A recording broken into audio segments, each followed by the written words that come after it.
রুক্মিণী রাধারানীর সঙ্গে দেখা করে বললেন যে, তুমি আমার কৃষ্ণের উপর কি এমন রং ঢেলেছ? কৃষ্ণ শুধু আমার, তাহলে তোমার নাম কেন সব সময় বলেন? রাধা কৃষ্ণ সব সময় রাধা রাধা বলে কেন? শুতে বসতে খেতে শুতে ঘুরতে সব সময় রাধা রাধা নাম জপ করেন কেন?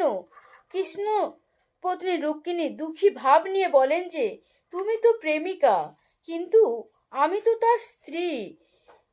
প্রেমে বাধা কেন? কৃষ্ণের প্রেমের প্রতীক আজও রাধা কেন? এটা বলতে পারবো না যে আমার জন্য কিছুই নেই। রাধারানী, আমার কাছে কৃষ্ণ আছে, কিন্তু বাঁশির আওয়াজ নেই। কান্না চোখে রাধা রুক্মিণীকে দেখে চোখ মুছে রাধা বলল, রুক্মিণী, তুমি তো বলছো আমি রানী হওয়া সত্ত্বেও লোকজন মনে করে যে এটা শুধু একটা কাহিনী।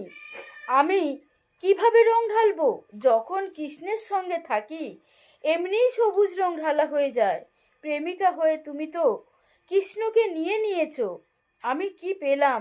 রাধারানী বললেন, বাঁশির আওয়াজ হলে আমার নাম সবাই নেয়, তুমি তাই বলছো? আমার নাম আসলে তুমি কাঁদছো? আমি কৃষ্ণকে হারিয়েছি। এ কেমন বিধির লিখন! আমি কৃষ্ণকে হারিয়েছি, আর তুমি কৃষ্ণকে স্বামী হিসেবে পেয়েও বলছো যে তুমি হারিয়েছো?